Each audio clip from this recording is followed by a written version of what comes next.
Greetings and welcome to my channel, Take Control of Your Health. I'm Dr. Corey Stern.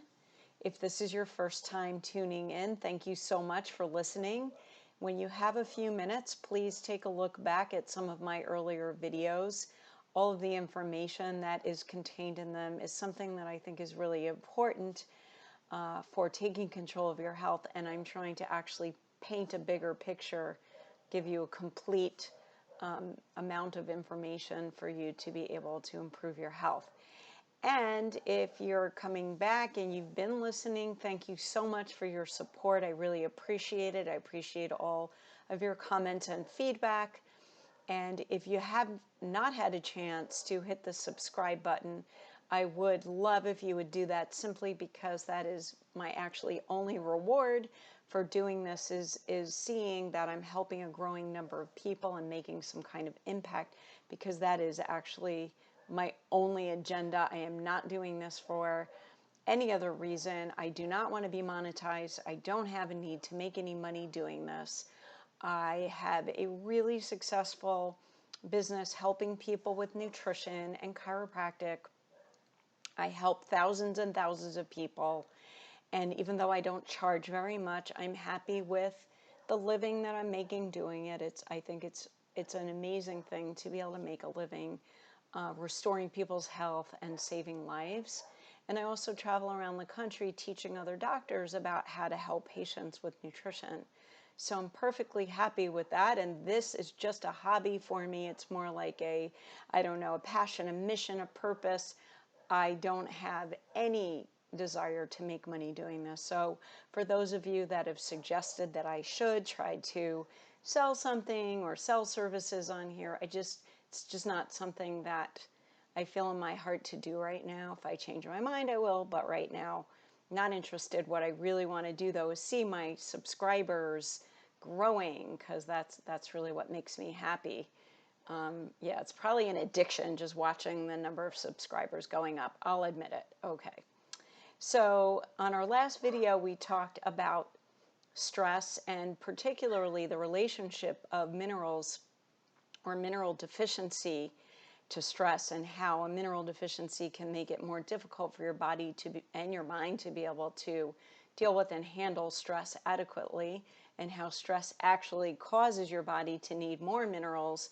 And if you're not getting enough minerals, then you're becoming mineral deficient, which leads to a vicious cycle and just makes it more and more difficult, and you become more and more symptomatic. Today I'd like to talk about the relationship between fat and stress, and then I would like to expand on fat in general as an essential nutrient, because fat has been given a very bad reputation in this country, and a lot of people have so much misinformation about it. And my question is, why is that? Why does fat have such a bad reputation? Who is telling us that fat is bad? Or let's say misguiding us about what fats are good and what fats are not good. Is it the bad guys who are trying to make us sicker, weaker, and stupider? Could it be them? Perhaps. So let's see if we can give you some real information. And I just want to start out with a story about a patient of mine. This was many years ago.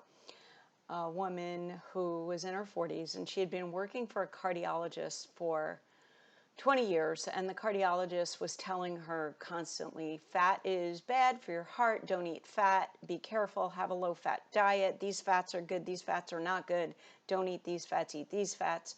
And she followed exactly what he said, because she respected and trusted him. Now, 20 years of following that advice, and she woke up one day and couldn't see. She could not see. She had lost her vision. And she went to medical doctors, and they could not figure out what was wrong and what was causing the loss of vision. And somehow they had this bright idea of injecting her with Botox, so they injected her around her eyes. They did discover that her eyes were extremely dry. She wasn't producing tears. So I don't know what the Botox exactly was supposed to do. I can't explain that part. But they injected her with Botox, and the Botox actually caused her face to become fully paralyzed. So Botox does cause paralysis. That's what it does. But in her case, and I've seen this happen with others as well, her entire face was paralyzed. She could not speak, she couldn't move her mouth, and she couldn't chew. So she had to go on to a pureed diet. So now here she is, blind, can't speak, can't eat. And obviously she was very unhappy, and no medical doctor was able to help her figure out what to do for her. And guess what the next thing was that they decided to do? Put her on antidepressants, because that is something that I see very, very frequently with many of my patients that come to see me, and they're desperate because they have something going on in their body, and no medical doctors can figure out what's wrong with them. So they basically say, all right, well, it must be you. You're crazy. Let's put you on an antidepressant or an antipsychotic or an anti-anxiety. That actually happened to me, which I talk about in my very first video. So they put her on antidepressants, and this poor woman suffered one of the worst side effects that you can have from antidepressants, and it's called tardive dyskinesia, which is uncontrolled movement, unwanted movement. And so somehow she was referred to me, I don't remember how, and her brother brought her in. She came from far away. And so here sitting in front of me is this woman who is blind, cannot speak, and has uncontrolled movement. She was writhing in her chair. So before I heard the story, I thought she was a special needs person. I didn't know what was going on. And then her brother told me this whole story. And right away I knew, I just instinctively knew, but also from my clinical training and experience, that she had a severe fat deficiency. Your eyes need fat to work. So we got her started on a program, and we started feeding her fats, both in her pureed diet as well as some supplements, and her vision was restored in 3 weeks, fully restored. Now that was wonderful. It took a lot longer for the effects of the Botox to wear off. She did come off the antidepressant, and thank goodness the tardive dyskinesia did go away. But that is an illustration of how very important fat is in your diet. So there is a relationship between fat and mental health as well, because a lot of your brain is made out of fat. So when you have fat deficiencies, your brain is not going to work properly, and that can cause symptoms such as depression and anxiety, insomnia, and other stress-related symptoms. And then it can also cause cognitive deficit, so memory loss, or even lead eventually to dementia. So we can see that, like minerals, fat is an essential nutrient for handling stress. And there are many, many studies that show that fats, particularly omega-3 fatty acids found in fish oil, and they're broken down into two main components, EPA and DHA, and I'm not going to tell you what those letters stand for because they're really long words, but EPA and DHA. EPA seems to be helpful with depression, and DHA seems to be helpful with anxiety. EPA kind of uplifts the nervous system, and DHA kind of relaxes it. There's a lot of, I guess I would say, confusing studies out there. So if you go and start Googling it or DuckDuckGoing it and looking this up, you'll see studies that show there's no conclusive evidence that omega-3s help with depression and anxiety, and then you'll see the opposite, how helpful they are. So we do use omega-3 fatty acids in my practice for people that are suffering symptoms of stress, anxiety, depression, insomnia, and so forth. And basically, if you are deficient in fat, you will have unwanted symptoms. So I want to go over with you the other things that fat does in your body. Number one, every single cell membrane in your body has fat on it. So cell membrane, a membrane is like a covering of the cell. So right then and there, I mean, we're saying every single cell in your body requires fat. And we already mentioned vision. I am reading off a list. I made notes here, so that's why I'm looking down at your nervous system, your brain function. Fat is also important for your immune response. People really never think about that. Well, I'm not feeling good and cutting down with something. Maybe I should have some fat. Who thinks that? But I do. I do. In your inflammatory response, fat is very active in your inflammatory response. It also has something to do with your genetic expression. So your DNA requires fat. Your metabolism and your energy, and fat is a really good energy source. It also regulates hormone production and mood, and it helps with mineral absorption, right? So I think of fat as like a vehicle, like a train, and the minerals get on the fat train, and the fat transports the minerals to where they need to go. All right, so the clinical signs of fat deficiency can include, first, you might see a dry, scaly rash on your skin, and with children, decreased or slowed down growth, children and infants. And you might have an increased susceptibility to infection and poor wound healing, vision issues, cognitive and memory issues, even heart problems. So yes, your heart does need fat. And then depression, anxiety, and other mood disorders. Now, in order to digest fat, you need to have certain enzymes being produced by your body, basically enzymes that are produced by the pancreas. It's called pancreatic enzymes. Your pancreas is the organ that also produces insulin. So one side of your pancreas makes insulin, the other side produces pancreatic enzymes that help you to digest fat. And the other thing that you need to digest and absorb fat is bile. So it's called bile salts. Bile is produced in your liver, and it is then secreted from your liver into your gallbladder, which sits right next to your liver. They're connected. And your gallbladder is like a little holder that has bile in it, and when you eat food with fat in it, the gallbladder secretes bile. So the bile and the pancreatic enzymes together help to break down the fat into small enough particles so that your digestive tract, your intestines, can absorb it.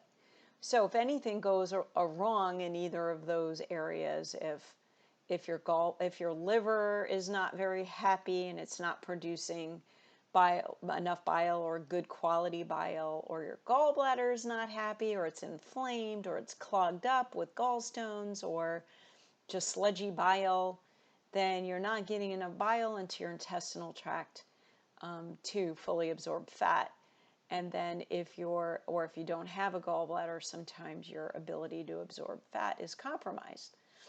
And gallbladder is a very common organ to be removed from the body.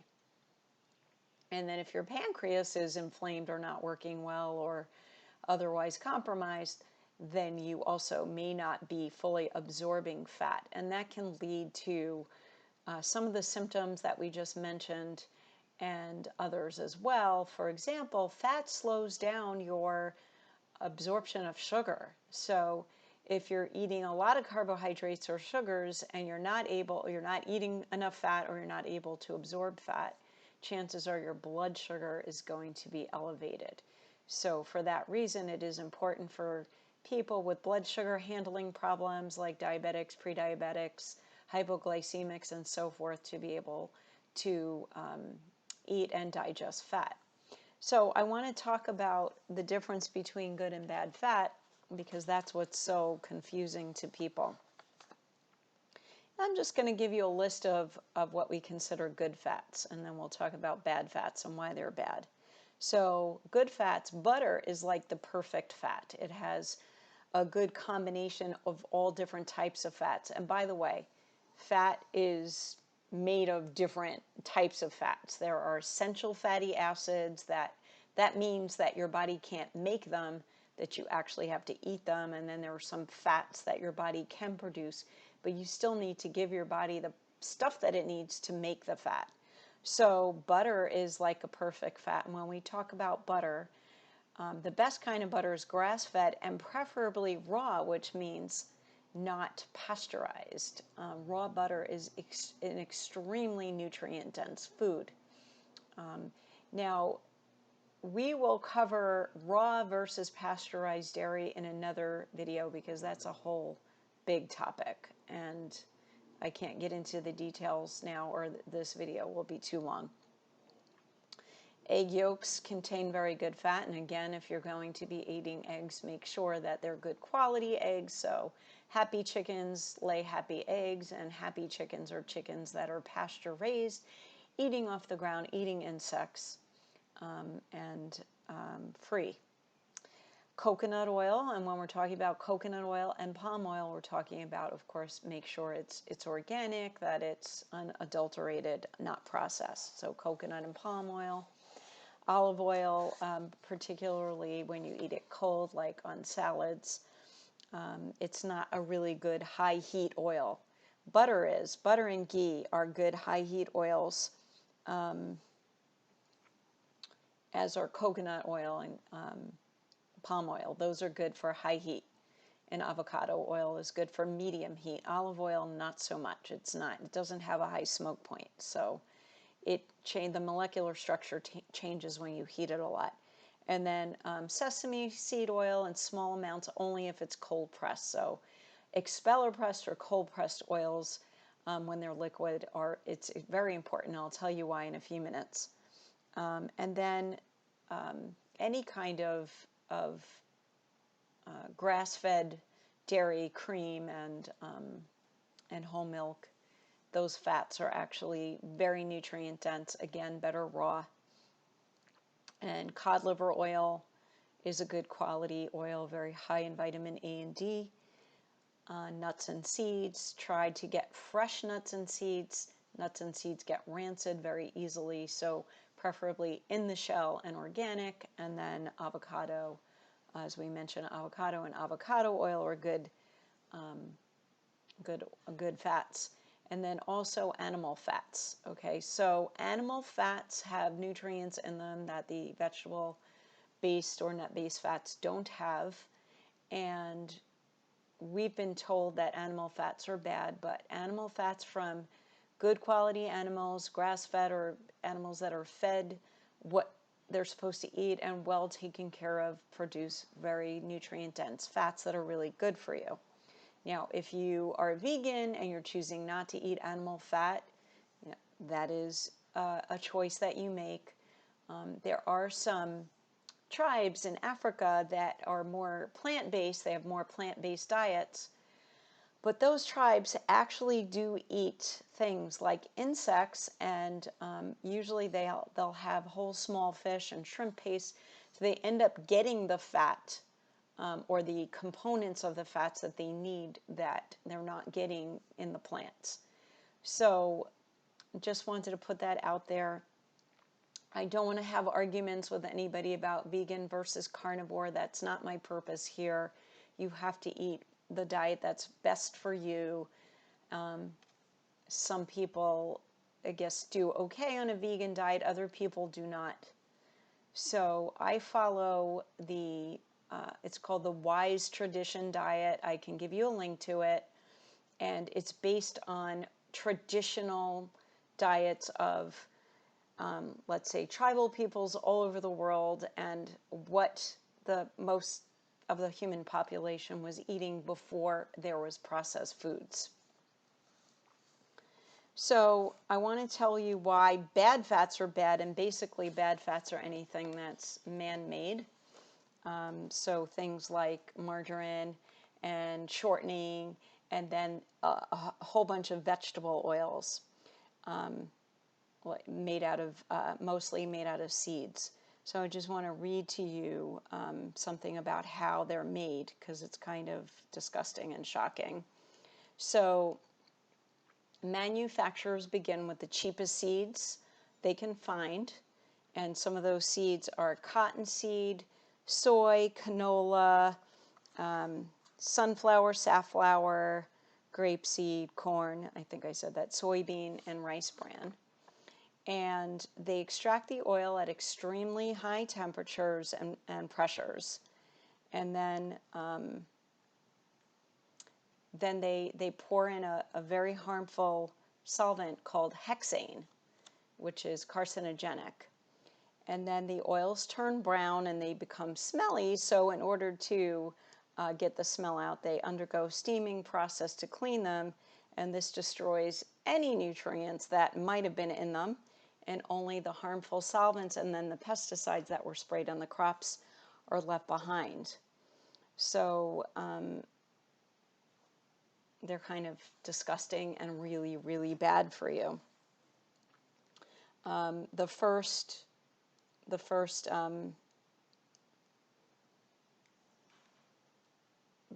oils were like that were made by Procter and Gamble in the 1800s. And of course, they use very clever marketing strategies to hoodwink the public into believing that these fats were much better for you than the fats that people have used for millennia, like butter and lard and tallow, and coconut oil. And they convinced people that they should use these types of oils for cooking and salad dressing. And then they created Crisco. Crisco actually stands for crystallized cottonseed oil. The first type of man-made oil like this was cottonseed, which basically is waste. It was waste from the cotton industry. So they had this really, really cheap seed that they could make a ton of money on, and then they started to use those other seeds, corn and soybean and sunflower and safflower and canola, which is actually rapeseed and rice bran. And they actually act like toxins in the body. They accumulate in our fat. They disrupt our fertility. They increase feelings of hunger because they are not actually giving us nutrients. They hamper your body's ability to utilize stored energy. They cause inflammation and contribute to chronic disease. So these are oils that is really important to avoid and stay away from. So there's a lot more that we can go into about fat. I actually love the topic of fat. I'm really fascinated by it. How much fat you should eat is really individual. So a lot of people ask me questions about, what's the best diet for you? How much of this should I eat? How much of that should I eat? It really, really varies from individual to individual, and that's why I can't really give you one answer. I can't say, this is the best diet, you should do this. This is the amount of fat you should eat. In traditional societies that were untouched by processed food, they were eating anywhere from 30% to 80% of their total calories were fat. So some of it depends on your ethnicity, it depends on your ability to actually produce good quality bile and your pancreatic enzymes, what you can actually absorb and handle, because if your bile's not that good, eating a high-fat diet might make you feel nauseated or give you loose stool or diarrhea. So you can't say you got to try it for yourself. Just, make sure you're getting good quality fats in your diet and see what makes you feel good. That's a good way of knowing. So I hope this information was helpful, and I will be returning next week with some more important information on fat and other nutrients. And maybe next week we'll actually talk about protein and amino acids. I've gotten some requests to talk about that. So until then, stay healthy. Thank you.